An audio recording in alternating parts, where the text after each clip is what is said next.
তো guys, OP52 আপডেটের নতুন প্রক্সি সার্ভার চলে এসেছে। আর আজকে আমি তোমাদেরকে দেখাবো তোমরা কিভাবে খুব সহজে এই প্রক্সি সার্ভার সেটআপ করতে পারো। তো এই প্রক্সি সার্ভার সেটআপের জন্য তোমাকে অনেক ইউটিউবার টেলিগ্রাম এবং হোয়াটসঅ্যাপ ডাউনলোড করিয়েছে, কিন্তু আজকে আমি তোমাদেরকে দেখাবো তোমরা সম্পূর্ণ কিভাবে ক্রোম থেকে এই প্রক্সি সার্ভার সেটআপ করতে পারো। আর এই প্রক্সি সার্ভারের মাধ্যমে তোমরা ইভেন্টে ডায়মন্ড উড়াতে পারবে এবং তোমাদের মেন আইডিতে গিফটও করতে পারবে। তো গাইস, বেশি কথা না বলে শুরু করা যাক আজকের ভিডিও। প্রক্সি সার্ভার ডাউনলোডের জন্য আমরা চলে যাব যে কোনো একটি ক্রোম ব্রাউজারে, আর আমরা এখানে সার্চ করব H28 বেটা সার্ভার। আর তারপর এখানে প্রথমে যে ওয়েবসাইট আসবে এই ওয়েবসাইটটি আমরা ক্লিক করব। আর তারপর এখান থেকে আমরা একটু নিচে যাব, তারপর এখানে একটা লেখা থাকবে ডাউনলোড। তারপর এই ডাউনলোডে ক্লিক করে আমরা OP52 আপডেটের এই ফাইলটা ডাউনলোড করব।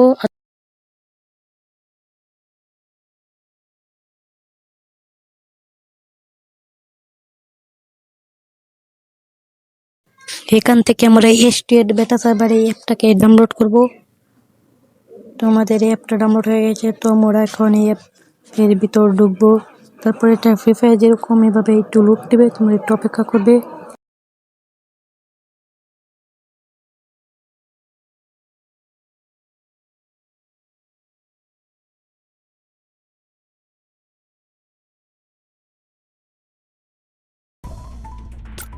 আর তারপর লুট নেওয়া শেষ হলে এখান থেকে তোমরা একটি গেস্ট অ্যাকাউন্ট খুলে নিবে। আমি এখানে একটি গেস্ট অ্যাকাউন্ট খুলে নিচ্ছি।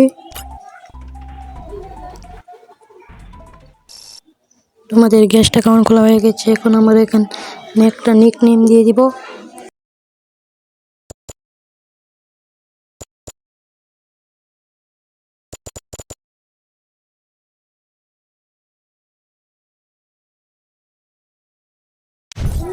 আমাদের এখানে নিক নেম দেওয়া হয়ে গেছে। এরপর আমাদের এই যে এরকম একটা এরর আসবে, এখান থেকে তোমরা এই যে লাল লেখা কিন্তু একটা স্ক্রিনশট নিয়ে নিবে।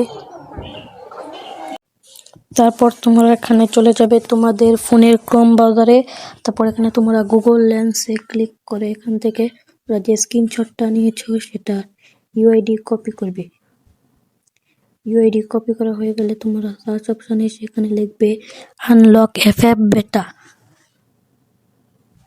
তারপর তোমাদের সামনে এরকম একটা ওয়েবসাইট আসবে, ওয়েবসাইটে ক্লিক করে তোমরা চলে যাবে এখানে। তারপর ভেরিফাই উইথাউট ডিসকাউন্টে ক্লিক করবে। তারপর এখানে তোমাদের ইউআইডিটা বসিয়ে দিবে। আমারটা আমি বসিয়ে দিয়েছি। তারপর এখান থেকে যে গ্রিন বাটনে ক্লিক করবে। তারপর এখান থেকে তোমাদের এভাবে অ্যাডস আসতে থাকবে। তো তোমার এভাবে কমপ্লিট করতে থাকবে এগুলো।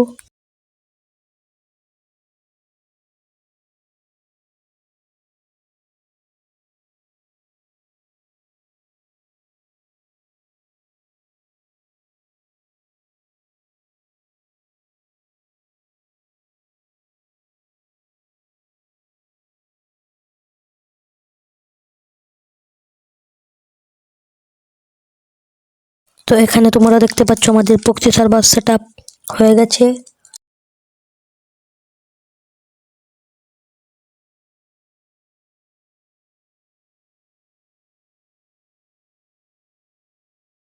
তো এই ভিডিওটা যদি তোমাদের কাছে ভালো লাগে তাহলে সবাই লাইক সাবস্ক্রাইব করে দিও।